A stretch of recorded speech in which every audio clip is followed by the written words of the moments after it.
Hello friends, हमारे पिछले video में हमने फाइबर्स की जनरल प्रॉपर्टीज की थी।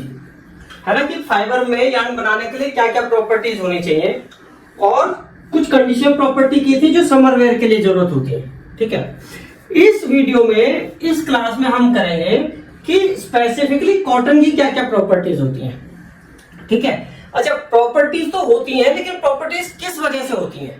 अगर कॉटन की कोई प्रॉपर्टी है तो वो किस वजह से है, यानी कि उसका जो स्ट्रक्चर है, स्ट्रक्चर की वजह से ही होगी। उसमें जो जिससे वो बना है ना, उसका क्या कंटेंट है और वो किस तरीके से अरेंज है, उस स्ट्रक्चर की वजह से होगी वो प्रॉपर्टी।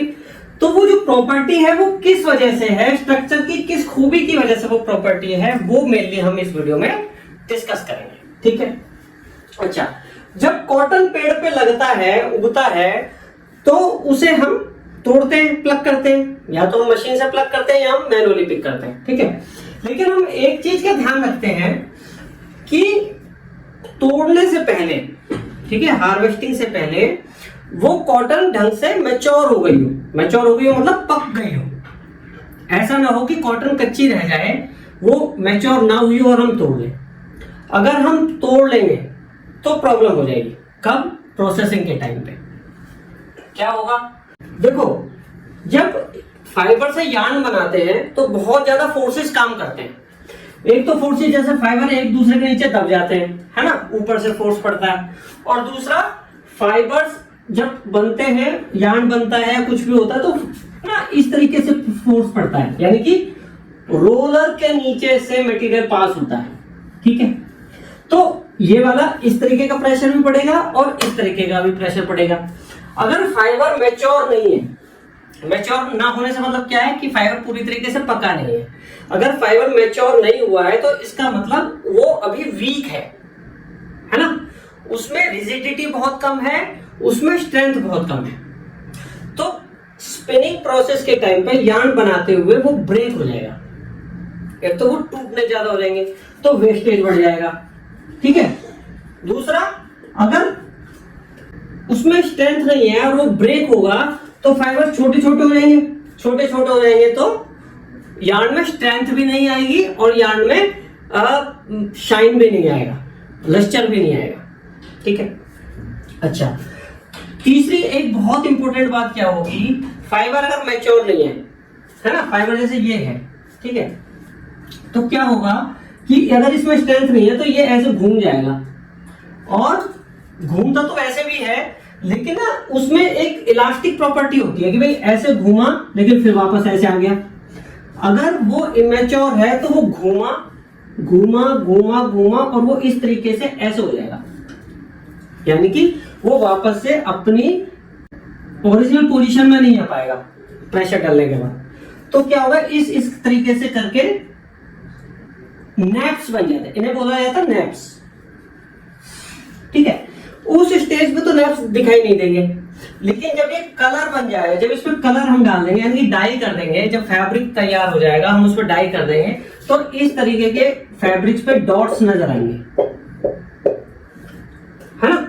जितने ज्यादा वो नैप्स बनेंगे, जहां जहां पे भी वो नैप्स बनेंगे, इस तरीके से फैब्रिक नजर आएगा, यानी कि ये पोर्शन अलग अलग नजर आते जाएंगे। इनको बोला जाता है स्पेक्स।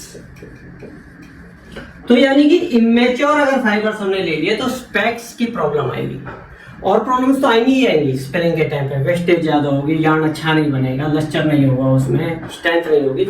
लेकिन जब फाइनल प्रोडक्ट बन भी जाएगा तो ये स्पेक्स के इश्यूज उसमें आएंगे। तो कई बार आप देखोगे स्पेक्स बने हुए, इसका मतलब वो जो फाइबर है वो मैच्योर नहीं है। ठीक है, अब मैच्योरिटी डिसाइड कैसे होती है?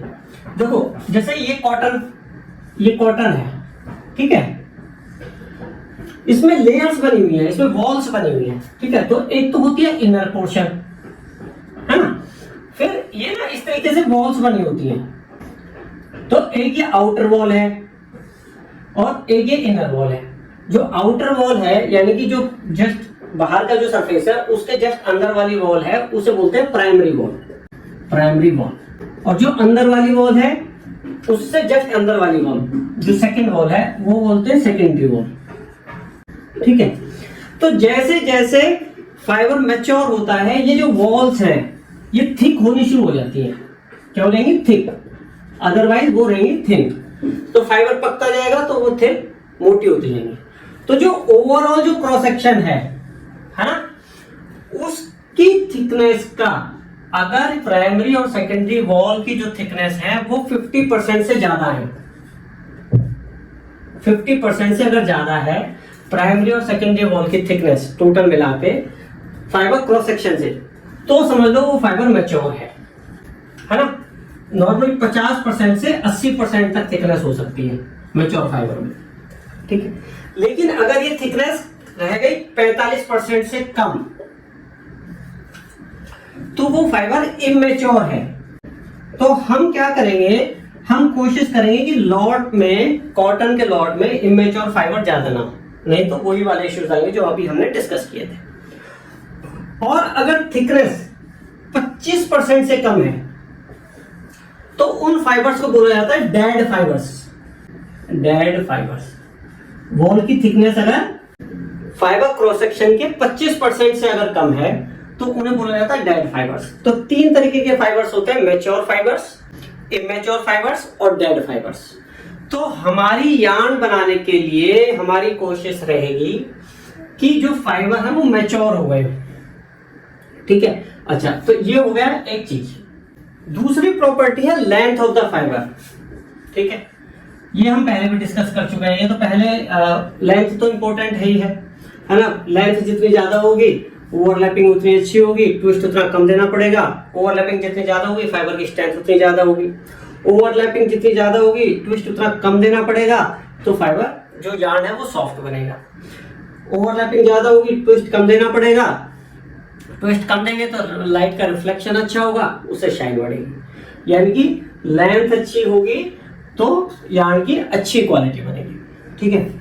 जो लेंथ होती है वो 1/2 इंच से लेके 2 इंच तक नॉर्मली कॉटन फाइबर की होती है, depending on type of soil, type of climate, है ना। इस तरीके से जैसे भारत की जो कॉटन मिलती है वो फाइबर्स बहुत लंबे नहीं होते। यूएस की कॉटन, इजिप्शियन कॉटन, ये बहुत अच्छी लेंथ की होती है, तो इनकी क्वालिटी काफी अच्छी रहती है, ठीक है।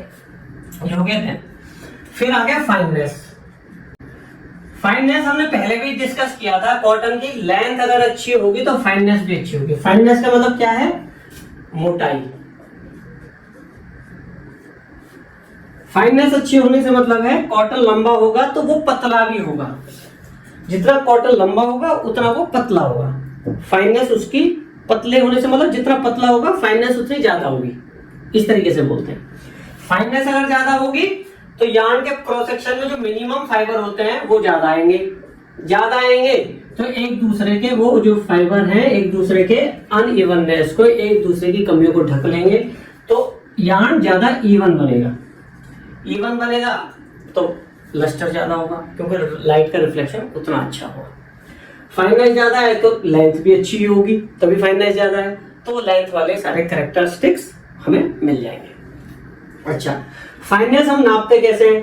देखो, जो फाइबर होता है ना वो कंप्रेसिबल होता है, यानी कि वो कोई, जैसे ये मार्कर है, ये सॉलिड है, तो गेज से मैं इसकी मोटाई नाप सकता हूं, ठीक है, क्योंकि सॉलिड है। जो फाइबर होता है वो कंप्रेसिबल होता है, वो सॉलिड नहीं होता, तो हम गेज से उसकी मोटाई नाप नहीं सकते। हमें नहीं पता कि वो गेज कहां तक हमें लेके जाना है, जस्ट, ठीक है। तो हम उसकी मोटाई नापने के लिए हम कैसे नापते हैं? वेट और लेंथ की टर्म में, वेट और लेंथ की टर्म में हम फाइननेस नापते हैं, ठीक है। तो नॉर्मली जो थिकनेस है, जो फाइननेस है, वो होती है 3 to 6 माइक्रोग्राम पर इंच। माइक्रोग्राम पर इंच, यानी कि वेट और लेंथ की टर्म में हम उसकी फाइननेस मेजर करते हैं। तो फाइननेस की रेंज क्या है? 3 to 6 माइक्रोग्राम पर इंच। डन। अब आ जाओ नेक्स्ट प्रॉपर्टी पे। जब हम फाइबर्स की प्रॉपर्टीज की बात कर रहे थे यार्न बनाने के लिए, तो हमने एक बात की थी फ्रिक्शनल प्रॉपर्टी की, ठीक है। फ्रिक्शनल प्रॉपर्टी का मतलब क्या है कि जब आपस में एक दूसरे से टकराएं तो आपस में फ्रिक्शन करें, ठीक है, घर्षण हो दोनों में, मतलब बिल्कुल चिकने सरफेस ना हो। चिकने सरफेस हो गए तो वो हम खींचेंगे तो एकदम से खींच जाएगा, तो इनके बीच में, सरफेस के बीच में फ्रिक्शन होना चाहिए यार्न बनाने के लिए। ठीक है, तो ये जो फाइबर है कॉटन फाइबर, उसका जो आउटर सरफेस है, ठीक है, अगर ये कॉटन फाइबर है तो जो इसका आउटर सरफेस है इस पे इस तरीके से करके कन्वॉल्यूशंस बने होते हैं। ठीक है, कुछ यूं तरीके के कन्वॉल्यूशंस, यानी कि फाइबर में जैसे रोप होती है ना, जैसे रोप होती है, ट्विस्ट रहते हैं, तो फाइबर में ट्विस्ट बने रहते हैं, ट्विस्ट को बोलते हैं कन्वॉल्यूशंस। ठीक है, कितने होते हैं नॉर्मली? 60 पर सेंटीमीटर। 1 सेंटीमीटर में 60 कन्वॉल्यूशंस के लगभग, 1 सेंटीमीटर में 60 के लगभग कन्वॉल्यूशंस होते हैं। ठीक है, तो इसका मतलब क्या हुआ? सरफेस पे कन्वॉल्यूशन बने हुए हैं, सरफेस रफ है, सरफेस बिल्कुल चिकना नहीं है। तो जो दो फाइबर होंगे उनके बीच में फ्रिक्शन होगा, फ्रिक्शन होगा जो कि यार्न बनाने के लिए मोस्ट इंपोर्टेंट है। अगर फ्रिक्शन नहीं होगा और हमने यार्न खींचा तो फाइबर एकदम से अलग हो जाएंगे एक दूसरे से, फ्रिक्शन ही नहीं है उनमें। और उनमें फ्रिक्शन है तो हमें फोर्स लगाना पड़ेगा उनको आपस में ब्रेक करने के लिए, ब्रेक फोर्स लगाना पड़ेगा। इसका मतलब उसमें स्ट्रेंथ है, तो स्ट्रेंथ के लिए फ्रिक्शन की जरूरत होती है, और फ्रिक्शन को जो कन्वॉल्यूशन होते हैं वो फ्रिक्शन प्रॉपर्टी देते हैं। जो आउटर सरफेस है, जो कॉटन फाइबर का जो आउटर सरफेस है उसे बोला जाता है क्यूटिकल। तो जो क्यूटिकल है, क्यूटिकल पे कन्वॉल्यूशंस होते हैं, कन्वॉल्यूशन से हमारी फ्रिक्शनल प्रॉपर्टी आती है। ठीक है, अब अगर हम बात करें कलर की, तो जो कॉटन है, कॉटन का कलर अगर कोई समझे कि व्हाइट होता है तो व्हाइट नहीं होता, ये ना ऑफ व्हाइट होता है। या अगर हम करें येलोइश टोन होती है, उसमें क्रीमिश कलर होता है। वो क्यों होता है? क्योंकि देखो कॉटन जो है ना वो मेनली बनता है सेल्यूलोज से, लेकिन 100% सेल्यूलोज नहीं होता, उसमें और चीज भी होते हैं, जैसे कि उसमें पेक्टिन होता है। सबसे बड़ी बात उसमें ना पिगमेंट्स, नेचुरल कलरफुल पिगमेंट्स होते हैं। ठीक है, नेचुरल कलरफुल पिगमेंट्स होते हैं। पिगमेंट्स यानी कि कलर्ड चीजें होती हैं उसमें, है ना। उसमें पेक्टिन होता है, उसमें कार्बोहाइड्रेट्स होते हैं, उसमें आपका फैट्स होते हैं, उसमें आपका वैक्स भी होता है। ठीक है, और उसमें अलग अलग तरीके के थोड़े से कलरफुल पिगमेंट्स होते हैं, तो वो उसका कलर जो है वो येलोइश टाइप होता है। और उसमें बाद में इम्प्योरिटीज भी आ जाती हैं प्रोसेसिंग के टाइम पे, जैसे ग्रीस लग गई, है ना, ऑयल लग गया, तो उसको जब डाई किया जाता है नॉर्मल कलर में, लाइट कलर में, तो उसको पहले ब्लीच किया जाता है। ठीक है, ब्लीच यानी कि उसे बिल्कुल प्योर व्हाइट कलर उसका निकाला जाता है। ठीक है, तो ये हो गया कलर। अच्छा, अब आ जाओ नेक्स्ट प्रॉपर्टी पे। अब आ जाओ नेक्स्ट प्रॉपर्टी पे। नेक्स्ट प्रॉपर्टी जो सबसे इंपॉर्टेंट प्रॉपर्टी है, वाटर एब्जॉर्प्शन। Water absorption. अब ना एक बार प्रॉपर्टी समझने के लिए ना एक बार स्ट्रक्चर को हम ढंग से समझ लेते हैं। हमने क्या बात की थी कि सबसे पहले उसमें नॉर्मली क्या, उसमें 4 लेयर होती है, टोटल 4 लेयर्स। जो सबसे अंदर वाला पोर्शन होता है उसे बोला जाता है लूमन। ठीक है, ये एक कैनाल टाइप की होती है ना, जिसमें लिक्विड भरा रहता है। जैसे जैसे फाइबर पकेगा ये सॉलिड होता जाएगा, ये पोर्शन सॉलिड रोड की तरह हो जाएगी, रोड। ठीक है ना, अदरवाइज वो ऐसे, या अगर मैं ऐसे शेप करूं तो ऐसे होगी। ठीक है, उसे बोलते हैं लूमन। जो दूसरी लेयर आएगी बाहर, अच्छा, और जो बाहर की जो लेयर है, बाहर की जो लेयर है वो हमने क्या बात की थी, क्यूटिकल, जिसपे कन्वॉल्यूशन बने होते हैं। क्यूटिकल से अंदर जो जस्ट ये लेयर है, ठीक है, ये है प्राइमरी वॉल, और इसके जस्ट अंदर जो है, जो ल्यूमन और प्राइमरी वॉल के बीच में है, ये है आपकी सेकेंडरी वॉल। ठीक है, अब जो प्राइमरी वॉल और सेकेंडरी वॉल है, इनमें जो मॉलिक्यूल्स हैं, कॉटन बना होता है 90% सेल्यूलोज का, यानी कि मेन जो मॉलिक्यूल्स होते हैं वो सेल्यूलोज होते हैं। ठीक है, और सेल्यूलोज में क्या होता है, सेल्यूलोज से मिलकर एक ग्लूकोज यूनिट बनती है, और ग्लूकोज यूनिट, है ना, बहुत सारी यूनिट्स इस तरीके से चेन आपस में जुड़ती जाती हैं।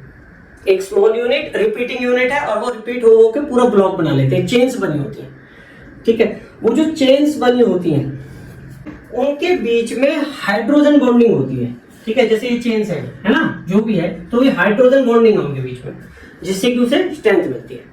अच्छा, अब जो ये जो चेन है, जो सेल्यूलोज मॉलिक्यूल्स हैं, उनकी अरेंजमेंट कैसे है, वो किस तरीके से अलाइंड है, ये बताएगा कि उस फाइबर की कैसी प्रॉपर्टी होंगी, उसमें कैसे स्ट्रेंथ होगी। अगर वो जो मॉलिक्यूल्स हैं वो अच्छे तरीके से कॉम्पैक्ट हैं, बहुत क्लोजली और अलाइंड हैं, तो उसकी स्ट्रेंथ उतनी ज्यादा होगी। और जितने वो कम अलाइंड हैं, जितने कम कॉम्पैक्ट हैं, बहुत अच्छे तरीके से जुड़े हुए नहीं है, तो उसकी स्ट्रेंथ कम हो जाएगी। अच्छा, उसके अरेंजमेंट, सेलुलोज मॉलिक्यूल्स की अरेंजमेंट किस तरीके से होती है, वो हेलिकल अरेंजमेंट होती है। जैसे ये मॉलिक्यूल्स हैं, ठीक है, तो ये कुछ इस तरीके से अरेंजमेंट रहती है, इसे बोलते हैं हेलिकल। हेलिकल मींस जैसे स्प्रिंग होती है ना, स्प्रिंग वो बिल्कुल सर्कल नहीं है, वो इस तरीके से है, ये इसे बोलते हैं हेलिकल अरेंजमेंट। हेलिकल अरेंजमेंट जो ये सेकेंडरी वॉल है, इसमें बहुत क्लोज है, ये बहुत अच्छे तरीके से बाउंड है, तो इस वजह से ये बहुत स्ट्रांग होता है। ये वाला पोर्शन ये किसी बाहरी चीज को इजिली आने नहीं देता, तो इस पोर्शन को बोला जाता है क्रिस्टलाइन रीजन। क्रिस्टलाइन का मतलब होता है जो बहुत कॉम्पैक्ट है, क्रिस्टलाइन रीजन ऐसा रीजन जो बहुत कॉम्पैक्ट है, जिसकी वजह से कॉटन को स्ट्रेंथ मिलती है, तो इस रीजन को बोला जाता है कॉम्पैक्ट क्रिस्टलाइन रीजन।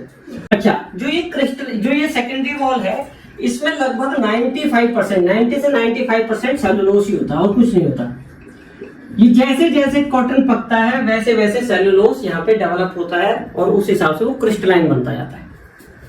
जो ये प्राइमरी वॉल है, जो बाहर वाली वॉल है, इसमें सेलुलोज के साथ साथ, सेलुलोज तो खुद 20 से 30% होता है, ठीक है, बाकी जो सारी चीज है मेनली एक होता है पेक्टिन, लगभग 50%, 30 से लेके 50% तक इसमें पेक्टिन होता है। पेक्टिन क्या होता है? पेक्टिन होता है कार्बोहाइड्रेट्स जो जेली टाइप होते हैं, यानी कि वो ग्लू का काम करते हैं, ठीक है, जो वॉल्स को बाइंड रखते हैं, ठीक है, सारी उनको उसके स्ट्रक्चर को मेंटेन रखते हैं, ठीक है, पेक्टिन। तो जो पेक्टिन की वजह से क्या होता है, पेक्टिन भी होता है और चीजें भी होती हैं, ठीक है, जैसे फैट्स होते हैं, ठीक है, और वाटर भी होता है, हेमीसेलुलोज होता है। तो ये क्या करते हैं कि ये ना स्ट्रक्चर के बीच में ये वाली चीजें भी आपस में रहती हैं बाहर के लेयर में, है ना, प्राइमरी वॉल में। तो क्या है कि ये जो स्ट्रक्चर है ना, इतना कॉम्पैक्ट नहीं रह पाता, स्ट्रक्चर खुल जाता है। स्ट्रक्चर खुलने की वजह से क्या होता है कि वो बाहर की अगर कोई चीज है वो उसमें पेनिट्रेट कर सकती है, वो उसके अंदर आ सकती है। अब देखो, जो सेलुलोज है, सेलुलोज के मॉलिक्यूल्स के बीच में हाइड्रोजन बॉन्डिंग रहती है, ठीक है, और इसमें OH मॉलिक्यूल रहता है। OH मॉलिक्यूल की क्या खास बात रहती है? Hydroxyl group. OH ग्रुप है हाइड्रोक्सिल ग्रुप। हाइड्रोक्सिल ग्रुप की क्या बात होती है? ये ना पानी के लिए हाइड्रोफिलिक का काम करता है। हाइड्रोफिलिक मतलब पानी को अट्रैक्ट करता है। तो जैसे अगर आपका ये फाइबर है और यहाँ पानी है, तो ये इसको अट्रैक्ट कर लेगा, पानी को अट्रैक्ट कर लिया। और जो एमोर्फस रीजन है, इस रीजन को जहां सेल्यूलोज मॉलिक्यूल्स बहुत कॉम्पैक्ट नहीं है, उसे बोला जाता है एमोर्फस। एमोर्फस यानी कि जहां पे मॉलिक्यूल्स बहुत ज्यादा अलाइन नहीं होते, बहुत तरीके से अटैच नहीं होते, जुड़े हुए नहीं होते, कॉम्पैक्ट नहीं होते, उस रीजन को बोला जाता है एमोर्फस रीजन। तो पानी को शुरू में जो बाहर की लेयर है अट्रैक्ट करेगी और वो एमोर्फस रीजन में घुस जाएंगे जहां मॉलिक्यूल्स कॉम्पैक्ट नहीं है। तो वाटर के मॉलिक्यूल्स और सेल्यूलोज के मॉलिक्यूल्स आपस में हाइड्रोजन बॉन्डिंग बना लेंगे, ठीक है। तो कहने का मतलब ये है कि वाटर जो है सेल्यूलोज में पेनिट्रेट कर जाएगा, यानी कि फाइबर में पेनिट्रेट कर जाएगा। तो एब्जॉर्प्शन जो प्रॉपर्टी है, अगर मैं ये बात करूं, वाटर का जो एब्जॉर्प्शन है वो 8-8.5% होता है, क्योंकि क्रिस्टलाइन रीजन भी है उसमें, इसलिए बहुत ज्यादा पेनिट्रेट, मतलब कि बहुत सारा पानी पेनिट्रेट नहीं हो पाता, लेकिन 8 से 8.5% पेनिट्रेट कर जाता है, क्योंकि उसमें एमोर्फस रीजन है। अंदर वाला जो रीजन है, जो आपकी प्राइमरी वॉल है, वो बहुत क्रिस्टलाइन रीजन है जिसमें कॉम्पैक्ट है मॉलिक्यूल्स, और जो बाहर वाली जो लेयर है सेकेंडरी वॉल, उसमें बहुत ज्यादा अलाइन नहीं है, तो वो थोड़ा एमोर्फस रीजन है। तो क्रिस्टलाइन भी है और एमोर्फस भी है। तो एमोर्फस रीजन में पानी पेनिट्रेट कर सकता है, तो पानी का ठीक ठाक एब्जॉर्प्शन हो जाता है 8-8.5%। तो उससे बाकी जो पानी एब्जॉर्प्शन से जो प्रॉपर्टी डेवलप होती है वो डेवलप हो जाती है। ठीक है, अगर हमें डाई करना होता है फाइबर, तो डाई भी पानी में मिक्स करके और पेनिट्रेट करता है, उससे वो कलरफुल हो जाता है फाइबर। ठीक है, तो ये वाटर एब्जॉर्प्शन। अच्छा, अब एक बार हम स्ट्रेंथ की बात करते हैं और फिर बात करेंगे वाटर एब्जॉर्प्शन से स्ट्रेंथ में क्या फर्क पड़ेगा कॉटन की। ठीक है, अब बात करते हैं स्ट्रेंथ की। स्ट्रेंथ कौन सी? टेंसाइल स्ट्रेंथ की बात कर रहे हैं। हमने बात करी थी अंदर वाला रीजन क्रिस्टलाइन था, यानी कि बहुत कॉम्पैक्ट है, और बाहर वाला रीजन एमोर्फस है। ये बहुत ज्यादा कॉम्पैक्ट नहीं है, ये बहुत ज्यादा कॉम्पैक्ट है। तो इस वजह से जहां कॉम्पैक्ट है वहां तो स्ट्रेंथ बहुत ज्यादा है, लेकिन जहां कॉम्पैक्ट नहीं है स्ट्रक्चर वहां स्ट्रेंथ नॉर्मल है। तो ओवरऑल जो स्ट्रेंथ है वो मॉडरेट होती है। कॉटन की स्ट्रेंथ बहुत ज्यादा भी नहीं होती और बहुत कम भी नहीं होती, मॉडरेट स्ट्रेंथ है। इतनी है कि मतलब कपड़े ठीक ठाक कपड़े बन जाते हैं। ओके, अच्छा, अब जब पानी उसमें घुसता है फाइबर में, कॉटन फाइबर में, तो क्या होता है कि नए हाइड्रोजन बॉन्ड बन जाते हैं बिटवीन सेलुलोज एंड वाटर। यानी कि जितने जो सेलुलोज और सेलुलोज के बीच में ऑलरेडी हाइड्रोजन बॉन्डिंग है, और जब वाटर आता है तो सेलुलोज और सेलुलोज के बीच में कुछ जो बॉन्डिंग है वो थोड़ा कहीं कहीं पे पार्शियल ब्रेकिंग होती है, लेकिन नए बॉन्ड्स काफी ज्यादा बनते हैं। जिससे कि क्या होता है, जो नए बॉन्ड्स बनते हैं सेलुलोज और वाटर के बीच में हाइड्रोजन बॉन्डिंग जो नए बने हैं वो काफी ज्यादा बनते हैं, जिससे कि ओवरऑल जो स्ट्रेंथ है वाटर एब्जॉर्प्शन पे ओवरऑल स्ट्रेंथ काफी बढ़ जाती है। यानी कि 20% तक स्ट्रेंथ उसकी बढ़ जाती है वाटर एब्जॉर्प्शन पे। ठीक है, अगर हम बात करें विस्कोस की, तो वहां पे स्ट्रेंथ कम हो जाती है वाटर एब्जॉर्प्शन पे, और कॉटन में स्ट्रेंथ बढ़ जाती है। ठीक है, स्ट्रेंथ बढ़ जाएगी तो ड्यूरेबिलिटी बढ़ जाएगी। स्ट्रेंथ और ड्यूरेबिलिटी लगभग सेम है। ड्यूरेबिलिटी मतलब क्या है? उसकी लाइफ। स्ट्रेंथ बढ़ जाएगी, अगर फाइबर में स्ट्रेंथ है और फ्लेक्सिबिलिटी है तो लाइफ उसकी ज्यादा होगी, तो ड्यूरेबिलिटी उसकी ज्यादा है। अच्छा, अब बात करते हैं इलोंगेशन की। जो अंदर वाला पोर्शन है वो तो क्रिस्टलाइन है, वो तो कॉम्पैक्ट है, वो तो खींचेगा नहीं। इलोंगेशन मतलब खींचना। अगर मैं खींच के छोड़ू, पहली बात तो वो खींचेगा कितना, खींचेगा या नहीं खींचेगा। दूसरा, अगर खींच के छोड़ू तो वो वापस उस पोजीशन में आएगा या नहीं आएगा। यानी कि इलोंगेशन एंड रिकवरी, वापस अपने किस पोजीशन में कितना आ पाएगा उसे बोलते हैं रिकवरी, और वो कितना खींचेगा उसे बोलते हैं इलोंगेशन। ठीक, जो एमोर्फस रीजन है यानी कि जो कम कॉम्पैक्ट है, जो बाहर वाला जो प्राइमरी वॉल है, ठीक है, वो एमोर्फस रीजन है। तो वहां पे बॉन्डिंग मॉलिक्यूल्स की बहुत ज्यादा नहीं है, तो इस वजह से वो फाइबर थोड़ा हम खींच सकते हैं, बहुत ज्यादा तो नहीं लेकिन काफी ठीक ठाक स्ट्रेचेबिलिटी होती है। रिकवरी कितनी है? अगर मैं 2% इलोंगेट करूं तो 75% तक रिकवर हो जाता है फाइबर। 100 यूनिट का कोई फाइबर है और मैंने वो जो है 102 तक कर दिया, ये 100 था ये 102 कर दिया। ठीक है, तो ये जो 2 है, 2 का 75% वापस आ जाएगा। तो 0.51 में से 0.25 यूनिट वापस नहीं आ पाएगी। तो 2, अगर मैंने 2 करा तो 0.5 वापस नहीं आ पाएगी। यानी कि 100 से वो अगर मैंने 2% खींचा तो 100.5 रह जाएगा, पूरा रिकवर नहीं हो पाएगा। ठीक है, ऐसे ही अगर मैंने 5% इलोंगेट किया, 5% खींचा तो 45% रिकवर हो पाएगा, 55% रिकवर नहीं हो पाएगा।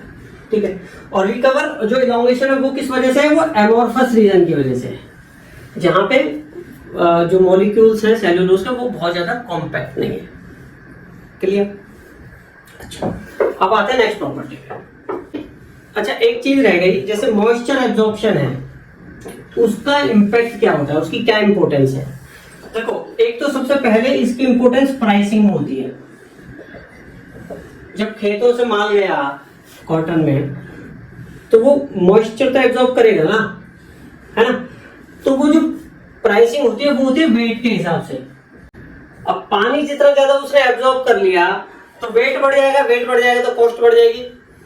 ठीक है, तो इसका जो मॉइस्चर एब्जॉर्प्शन जैसे हम बोले 8.5% है, इसको माइनस करके यानी कि उसका ड्राई वेट निकाला जाता है।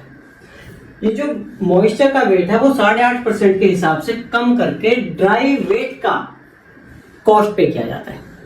ठीक है, एक तो हो गई इंपॉर्टेंस।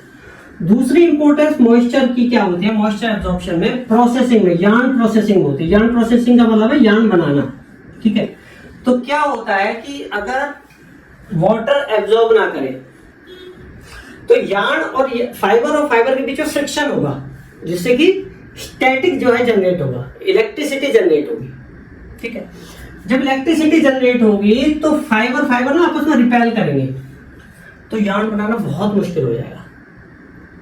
ठीक है, अगर उसने मॉइस्चर एब्जॉर्ब कर लिया तो जो स्टैटिक वो डेवलप नहीं होगा। जो स्टैटिक डेवलप हुआ वो water is a good conductor, तो वो उससे डिसिपेट हो जाएगा, यानी कि वो उससे निकल के अर्थ में चला जाएगा, वो उससे निकल के खत्म हो जाएगा। ठीक है, तो मॉइस्चर एब्जॉर्प्शन है तो स्टैटिक डेवलप नहीं होता। फाइबर आपस में रिपेल नहीं करेंगे, अच्छे आपस में टच में रहेंगे तो यार्न अच्छा बनेगा। ठीक, और कंफर्ट तो फिर लास्ट में जो मॉइस्चर एब्जॉर्ब करेगी बॉडी, यानी कि वो जो फैब्रिक है, तो कंफर्ट तो वो वाली हम पहले डिस्कस कर ही चुके हैं कि पसीने को वो एब्जॉर्ब कर लेगा फैब्रिक। ठीक है, तो ये हो गए वाटर एब्जॉर्प्शन की या मॉइस्चर एब्जॉर्प्शन के जो यूज होता है, प्रैक्टिकल जो यूज है। ठीक है, अच्छा, एक प्रॉपर्टी जो क्लोथिंग में बहुत ज्यादा इंपॉर्टेंट है वो है ड्रेपेबिलिटी। ये हमने अभी तक डिस्कस नहीं किया। ड्रेपेबिलिटी का मतलब होता है अगर हम वो जो फैब्रिक है वो ड्रेप कैसे करेगा। ड्रेप करने से मतलब है अगर वो फैब्रिक अगर उसका लटकाया जाएगा तो वो, जैसे ये कपड़ा है, मैंने टी शर्ट पहनी हुई है, ठीक है, अभी नीचे लटका हुआ है ना, तो ये कितना ग्रेसफुली लटकेगा, और मैंने जो पहना हुआ है ये अपनी शेप लेगा या मेरी बॉडी की शेप लेगा। तो वो जितना ग्रेसफुली बॉडी की शेप लेता है, बॉडी के हिसाब से चलता है, मतलब वो खुद का उसका अस्तित्व नहीं है, वो मतलब जिसने भी पहना हुआ है वो उसकी बॉडी को फॉलो करेगा। इसको बोलते हैं ड्रेपेबिलिटी। तो ड्रेपेबिलिटी के लिए क्या जरूरी है, फ्लेक्सिबिलिटी, मतलब फाइबर में फ्लेक्सिबिलिटी होनी चाहिए, लचीलापन होना चाहिए, और वो सॉफ्ट होना चाहिए। अगर हार्श होगा तो वो बॉडी को फॉलो नहीं करेगा। तो कॉटन जो है उसमें स्ट्रेंथ भी है, ठीक है, और उसमें फ्लेक्सिबिलिटी भी है, वो सॉफ्ट भी है। तो इसलिए हम क्या, स्ट्रेंथ की इसमें ड्रेपेबिलिटी में रोल नहीं है। स्ट्रेंथ का रोल तो उसमें है कि भाई वो जो मैंने कपड़ा पहना तो वो उसकी थोड़ी लाइफ रहे, है ना। तो जो उसमें क्रिस्टलाइन रीजन है उसकी वजह से उसमें स्ट्रेंथ है, और जो उसका एमोर्फस रीजन है उसकी वजह से इसमें फ्लेक्सिबिलिटी है। तो फ्लेक्सिबिलिटी और सॉफ्टनेस की वजह से उसकी ड्रेपेबिलिटी अच्छी है। ठीक है, एक चीज और, एक अभी हमने बात की थी स्टैटिक डेवलपमेंट की, स्टैटिक चार्ज की, है ना, प्रोसेसिंग के टाइम पे, यार्न प्रोसेस के टाइम पे, क्योंकि मॉइस्चर एब्जॉर्प्शन अच्छा है तो स्टैटिक चार्ज डेवलप नहीं होता, तो यार्न बनाना आसान रहता है। फैब्रिक बनने के बाद, प्रोसेसिंग होने के बाद क्या होता है, जैसे हम कपड़े आपस में, जब हम ड्राई कपड़े अगर रब हो जाए आपस में, ठीक है, तो भी स्टैटिक डेवलप होता है। अगर मॉइस्चर एब्जॉर्प्शन सही है किसी फैब्रिक का, अब जैसे वो कॉटन का बना है तो मॉइस्चर एब्जॉर्प्शन अच्छा होगा, मॉइस्चर एब्जॉर्प्शन अच्छा होगा तो जो स्टैटिक डेवलपमेंट बोलते किसको है कि ड्राई एयर में जब फैब्रिक रब करते हैं, फाइबर रब करते हैं, तो स्टैटिक इलेक्ट्रिसिटी डेवलप होती है। ठीक है, अब क्योंकि उसने मॉइस्चर एब्जॉर्ब कर रखा है तो वाटर जो है क्या है, वो गुड कंडक्टर है, तो जो डेवलप हुआ चार्ज डेवलप हुआ वो वाटर से निकल जाएगा। ठीक है, तो वो हाथ में से झन्नाटा सा नहीं लगेगा। अगर सिंथेटिक फाइबर्स के केस में क्या होता है, एकदम झन्नाटा सा लगता है स्टैटिक का। ठीक है, तो कॉटन के केस में वो प्रॉब्लम नहीं होती, तो उसे बोलते हैं, उस प्रॉपर्टी को बोलते हैं स्टैटिक क्लिंजीनेस। क्लिंजीनेस का मतलब होता है चिपकना। तो क्या होता है, जब चार्ज डेवलप होता है तो नेगेटिव चार्ज और पॉजिटिव चार्ज अलग अलग कपड़ों के आपस में अट्रैक्ट कर सकते हैं, अट्रैक्ट करते हैं तो फैब्रिक आपस में चिपक सकते हैं। ठीक है, तो जो ये क्लिंजीनेस है कॉटन के केस में नहीं होती, फैब्रिक आपस में नहीं चिपकते, क्योंकि वो उसका मॉइस्चर एब्जॉर्प्शन है। वो जो स्ट्रक्चर है एमोर्फस रीजन की वजह से वो पानी भी पेनिट्रेट करता है और एयर भी पेनिट्रेट करती है। एयर भी पास हो सकती है, पानी भी पास हो सकता है। पानी मीन्स यहाँ पे मेनली मैं मॉइस्चर से कह रहा हूँ, पानी भी करता ही है, डाई करते पानी भी करता है। तो एयर और मॉइस्चर दोनों पास कर सकते हैं। जब दोनों फ्लो होते हैं, दोनों ही गुड कंडक्टर हैं, तो जो चार्ज डेवलप होता है वो डिसिपेट हो जाता है, ठीक है, वो न्यूट्रलाइज हो, वो उसमें से पास होकर खत्म हो जाता है, ठीक है। तो ये हो गया हमारा स्टैटिक क्लेंजीनेस। अच्छा, तो मोटा मोटा प्रॉपर्टीज हमने कर ली। अब हम करते हैं लिमिटेशंस, कि कॉटन की लिमिटेशंस क्या हैं, क्या उसमें कमियां हैं। देखो, वाटर जब एब्जॉर्ब होता है तो मेनली ना 3 इम्पैक्ट होते हैं। किसकी चीज पे इम्पैक्ट होता है? फाइबर स्ट्रेंथ, यार्न स्ट्रेंथ, ठीक है, ये तो एक ही में मान लें। एक होता है श्रिंकेज, एक होता है रिंकल्स, ठीक है, ये तो अच्छी बात है। और ये दोनों लिमिटेशंस। अब देखो फाइबर स्ट्रेंथ कैसे बढ़ती है? जो सेलुलोज के बीच में तो ऑलरेडी बॉन्डिंग है, हाइड्रोजन बॉन्डिंग है, ठीक है, हाइड्रोजन बॉन्ड, ठीक है।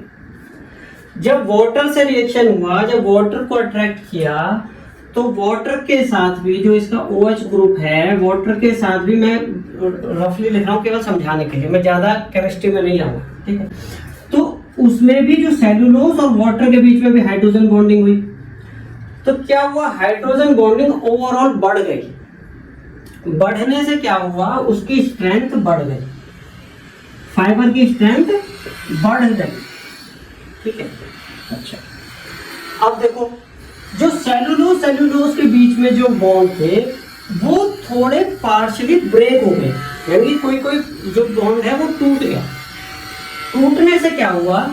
वो बॉन्ड टूटा, खासकर जो एमोर्फस रीजन है, फाइबर का जो एमोर्फस रीजन है, वहां पे और ब्रेक हुए, क्योंकि वो थोड़ा सा कॉम्पैक्ट कम है, वो लूज है, तो वो थोड़े से जो चेंज है ना, वो थोड़ी सी शिफ्ट हो गई, पानी और घुस गया। तो उससे क्या हुआ? वो जो बॉन्ड ब्रेक होने से वो फाइबर की स्वेलिंग हो गई।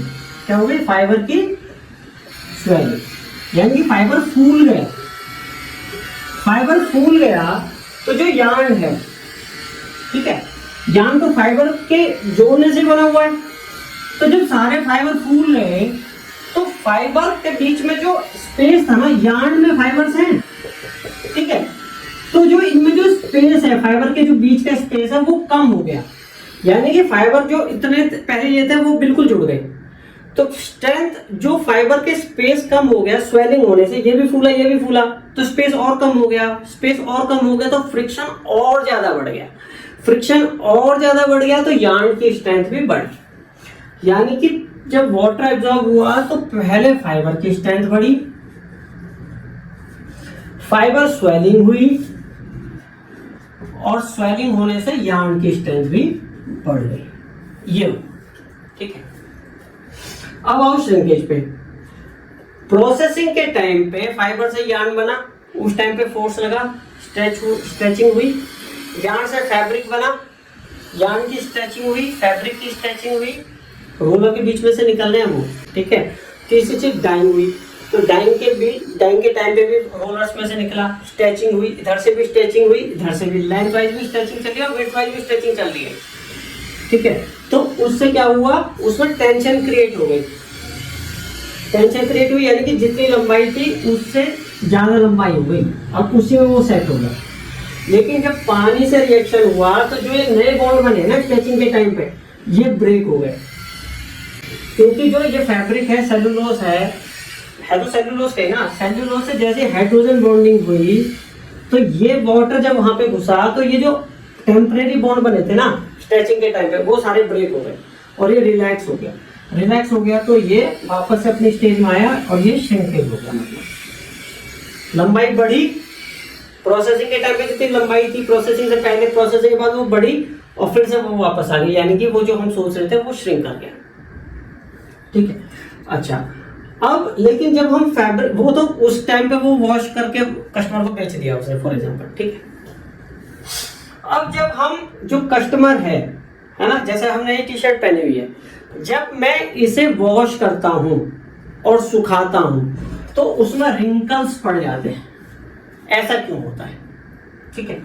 तो होता क्या है, जब फैब्रिक जो है वो वाटर एब्जॉर्ब करता है तो बॉन्डिंग बनती है वाटर मॉलिक्यूल, तो सेलुलोज और वाटर इनके बीच में बॉन्डिंग बनी, ठीक है।